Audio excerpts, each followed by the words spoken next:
ان فرقوں کے ہاں میں سمجھتا ہوں کہ اختلافات تھوڑے ہیں، ایک دوسرے کے اوپر الزامات زیادہ ہیں۔ ہر اس اہل کتاب کے ساتھ شادی جائز ہوگی جو اللہ تعالیٰ کو وحدہ لا شریک مانتا ہوگا، حضرت عیسیٰ علیہ السلام کو اللہ کا برگزیدہ بندہ نبی پیغمبر مانگتا ہوگا۔ اگر کوئی ایسا غیر مسلم ہے، اگر کوئی ایسا دیکھیں، اگر کوئی ایسا نہیں، ہمیں یہ بھی بتایا گیا کہ جو مولوی صاحب نکاح پڑھائیں گے ان کا اپنا نکاح ٹوٹ جائے گا۔ میں نے کہا جی نکاح پڑھانے کے لیے میں تیار ہوں، جو میں نے کہہ دیا یہی حق ہے اور جو اس کے علاوہ ہوگا وہ باطل ہوگا، وہ قرآن سنت کے خلاف ہوگا۔ یہ اختلاف کی فضا نہیں ہے، یہ انتشار کی فضا۔ تختی لگا دو اوپر، یہ تختی جو ہے نا لگا کے جو ہم زیادتی اور ظلم کرتے ہیں۔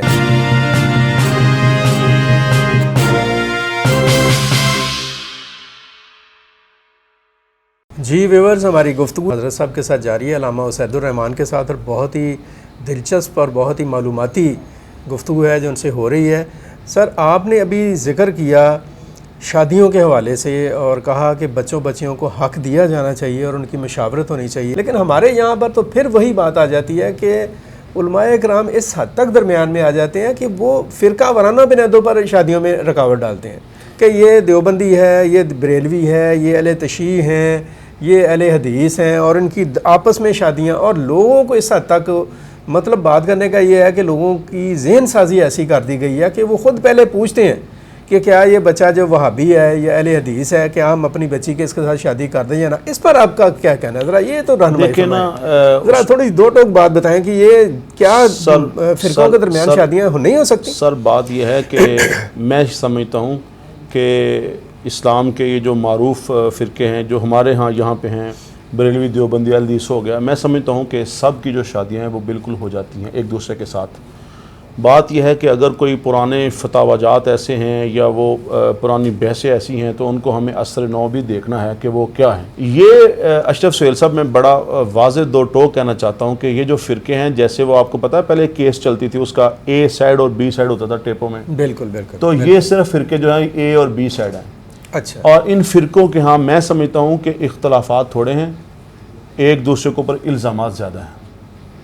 اختلافات تھوڑے ہیں، الزامات زیادہ ہیں۔ اس کا ذمہ دار کون ہے؟ اس کا ذمہ دار ظاہری بات ہے ہمارا مذہبی طبقہ ہے، جنہوں نے یہ آگ لگائی ہے، جنہوں نے یہ انتشار اور افتراق پھیلایا۔ اچھا پتہ کیا کہتے ہیں جی اختلاف، بھئی یہ اختلاف نہیں ہے، اختلاف کو تو رحمت کہا گیا۔ آج میں یہ بھی بتا دوں کہ اختلاف کسے کہتے ہیں۔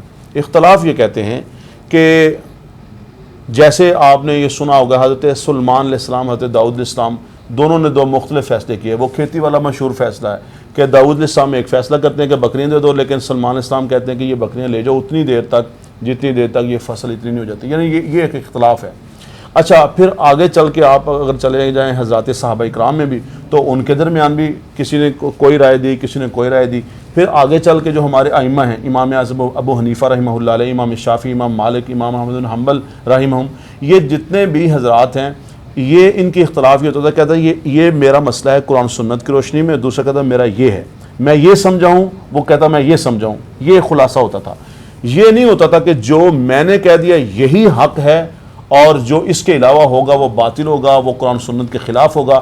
یہ اصل میں جو ہماری ابھی فضا بنی ہوئی ہے نا، یہ اختلاف کی فضا نہیں ہے، یہ انتشار کی فضا۔ یہ ایسی آگ ہے کہ جو جل رہی ہے اور عوام اس میں جل رہی ہے۔ اور آج میں واضح پیغام دینا چاہتا ہوں اپنے علماء کرام کو، خدا را دست بست عرض کرنا چاہتا ہوں کہ جناب اس سے لوگ اسلام سے دور جا رہے ہیں۔ اشرف سہیل صاحب، ابھی چند دن پہلے میں نہ ادارے کا نام لینا چاہتا ہوں نہ اس شخصیت کا نام لینا چاہتا ہوں، اچھا، ہمارے جاننے والے، یہ برکی سے ان کا تعلق ہے، وہ بیچارے لاہور کے ایک ادارے میں آئے، ان کی بچی ڈاکٹر بن گئی، وہ بچی کا رشتہ تلاش کر رہے تھے۔ اب ہوا یہ کہ ان کے عزیزوں میں ایک رشتہ مانگ رہا تھا، وہ یعنی ان کے کف برابری نہیں تھی کسی بھی حساب سے، انہوں نے انکار کیا۔ اب انہوں نے کہا کہ جناب وہ تو وہابی ہے اور ہم سنی ہیں، نکاح نہیں ہوتا۔ وہ ایک سنی ادارے میں گئے اور 2-2.5 گھنٹے کی بحث کے بعد انہوں نے ان کو کوئی فتویٰ نہیں دیا۔ وہ بیچارے یہاں تک آ گئے کہ اگر نکاح نہیں ہوتا تو اس بات پہ ہی فتویٰ دے دیں کہ یار نہیں ہوتا، تو انہوں نے نہ فتویٰ دیا ہونے پہ، نہ فتویٰ دیا نہ ہونے پہ۔ اب ہوا کیا، میں نے ان سے کہا یار بات یہ ہے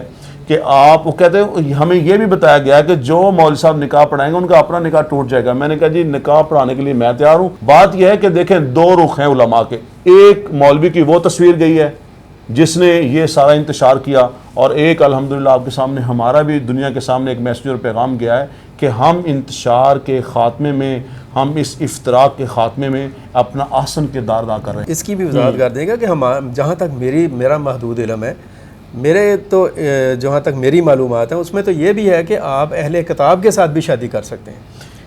جی یہ بھی ذرا اس کی وضاحت دیکھیں، بات یہ ہے کہ جو اہل کتاب کی طرف سے شادی اسلام میں بالکل جائز قرار دی گئی، شروع میں اس کو کہا گیا آپ کیجئے، اچھا، اور اس وقت پھر آگے چل کے یہ بھی کہہ دیا گیا وَلَا تَنْكِحُوا الْمُشْرِكَاتِ حَتَّى يُؤْمِنَّ، کہ جو مشرکہ عورت ہے، مشرکہ مرد ہے، اس کے ساتھ آپ شادی نہ کیجئے۔ اچھا، اب جو اہل کتاب ہیں، اہل کتاب میں سے یہ مراد ہے وہ ہر اس اہل کتاب کے ساتھ شادی جائز ہوگی جو اللہ تعالیٰ کو وحدہ لا شریک مانتا ہوگا، حضرت عیسیٰ علیہ السلام کو اللہ کا برگزیدہ بندہ، نبی، پیغمبر مانتا ہوگا، اور اسی طرح جو ان کے اوپر نازل ہونے والی کتاب اس کو مانتا ہوگا۔ اگر کوئی ایسا غیر مسلم ہے، اگر کوئی ایسا دیکھیں، اگر کوئی ایسا غیر مسلم ہے جو کہتا ہے کہ 3 خدا ہیں، یعنی وہ کہتا ہے اللہ تعالیٰ بھی خدا ہے، عیسیٰ بھی خدا ہے، مریم بھی خدا ہے، پھر وہ وَلَا تَقُولُوا ثَلَاثَةٌ، قرآن نے کہا کہ یہ نہیں ہو سکتا۔ تو اس لیے، اور دوسری بات یہ ہے کہ میں سمجھتا ہوں جب مسلم امہ میں ہی اتنی زیادہ کثرت میں لوگ پائے جاتے ہیں تو باہر جانے کی ہمیں ضرورت کیا ہے؟ ضرورت کیا ہے، بالکل ٹھیک۔ اچھا سر، یہاں پہ میں ذرا تھوڑا سا اور بھی آپ کو بتا دوں کہ ہمارے یہاں پہ یہ جو ملک ہے پاکستان، اسلامی جمہوریہ پاکستان، لیکن اسلام کے نام پر بنائے ہوئے اس ملک میں جو اسلام کی درگت ہوئی ہے، معذرت کے ساتھ، جس طرح سے ہم نے اسلام کے ساتھ ہی ایک ظلم کر دیا اور اس کی تعلیمات کے ساتھ ظلم کر دیا۔ ہم اقلیت میں تھے ہندوستان میں، مشترکہ ہندوستان میں، تو اقلیت کے ساتھ جو اکثریت ظلم کر رہی تھی، اس ظلم سے بچنے کے لیے ہم نے الگ ملک حاصل کر لیا۔ اب ہمارے یہاں پہ جو ہمارے ساتھ اقلیتیں ہیں، ان کے ساتھ ہمارا جو رویہ ہے، میں اس کو عمومی رویہ تو نہیں کہوں گا، سمجھتا ہوں کہ لوگ جو ہیں وہ بڑے اس والے سے کھلے دل کے ہیں، لیکن ایسے واقعات سامنے آتے ہیں جس سے ایک بڑا برا سا امیج اور تاثر پیدا ہوتا ہے، جیسے ابھی جڑاں والا میں آپ نے دیکھا ہوا۔ تو اس کے اوپر جو اس کا کون ذمہ دار ہے، اور اس قسم کے واقعات کی روک تھام کے لیے ہمیں کیا کرنے کی ضرورت ہے؟ اشرف سہیل صاحب، اس ایسے واقعات کے جو ذمہ دار ہیں، تمام افراد جو ہیں وہ کسی نہ کسی میں سمجھتا ہوں کہ کسی نہ کسی وہ نہج پہ جا کر یا کسی نہ کسی طرح وہ جو ہے نا ایسے واقعات کے ان کا ضرور لنک جڑ جاتا ہے۔ مثال کے طور پہ میں آپ کو بتاؤں، سب سے پہلے تو آپ یہ دیکھ لیں کہ جہاں پہ یہ ہوا ہے، یعنی مسیحی برادری، اس میں مسیحی برادری کی طرف سے ہی بہت سارے ایسے اینگل ہوتے ہیں کہ کسی کا کسی کے ساتھ جھگڑا ہو گیا، تو یہ ایک تو ان کی طرف سے بھی یہ چیز آتی ہے، نمبر 1۔ نمبر 2 یہ ہے ان کی طرف سے بھی بعض دفعہ قرآن کریم کے اوراق کی گستاخیاں، بے ادبیاں یہ ہوتی ہیں، بعض دفعہ نہیں ہوتی، بعض دفعہ ہوتی بھی ہیں۔ اچھا دوسری سائڈ پہ ہوتی بھی ہیں، ہاں اچھا میں آ رہا ہوں ساری وضاحت۔ دوسری سائڈ پہ آپ آ جائیں، جو ہمارا جو مسلم سوسائٹی، مسلم کمیونٹی کہہ رہے ہیں، اب بات یہ ہے کہ حضور صلی اللہ علیہ وسلم کی جو تعلیمات ہیں وہ کیا ہیں، اور اس کو بتانا کس نے ہے، وہ تعلیمات کیا ہیں کہ اگر کسی جگہ پہ کوئی ایسا عمل ہو بھی جائے تو اس کی جو ذمہ داری ہے وہ ریاست کے اوپر آتی ہے۔ ریاست مجرموں کو پکڑے، اور ریاست مجرموں کو پکڑ کر گرفتار کرے، جب الزام جو ہے وہ جرم بن جائے تو اس کی سزا دے۔ اور جو مذہبی طبقہ ہے، جس طرح آپ یہ سمجھیں کہ وہ ممبر و محراب سے کچھ اور کہہ رہا ہے، سیاسی میٹنگز کے اندر جا کر وہ طبقہ کچھ اور کہہ رہا ہے، ان کے اپنے قول و فعل میں تضاد ہے، وہ جب خود کہہ دیں گے کہ پکڑ لو، مار دو، جکڑ دو۔ یہ آپ نے دیکھا جڑا والا جو سانحہ ہوا ہے، وہ مسجد کے سے ہی جناب وہ اعلان ہو رہا ہے، وہ سارا کچھ ہو رہا ہے۔ تو اس میں میں سمجھتا ہوں کہ ہر طرف سے یہ مسنگ جو ہے نا، ہر طرف سے ہو رہی ہے۔ ایک عجیب قسم کا میس ہے، مسنگ نہیں ہے، ایک عجیب قسم کا ایک فتنو۔ سر میں یہ سمجھتا ہوں کہ اگر مقتدر جو ہمارے حلقے ہیں، اگر وہ اپنا ڈنڈا استعمال کریں، اگر وہ روکنا چاہیں صاحب اختیار لوگ، تو سر یہ کوئی مسئلہ نہیں روک۔ اب دیکھیں نا، مطلب بات کرنے کا یہ ہے کہ قانون سازی ہوئی، ہم نے تو آپ دیکھتے ہیں کہ قانون سازی تو ہے سر، لیکن امپلیمنٹیشن ہی نہیں ہے۔ قانون بنے 295 A B C بن گیا، جی بنائے گئے نا، ایک طبقے نے، ایک علماء کرام نے ایک اپنی قوت کا، اپنی طاقت کا اظہار کیا، کیونکہ ان کے پیچھے ایک پوری کھڑے ہیں مسلمانوں کی پوری عوامی طاقت کھڑی ہے۔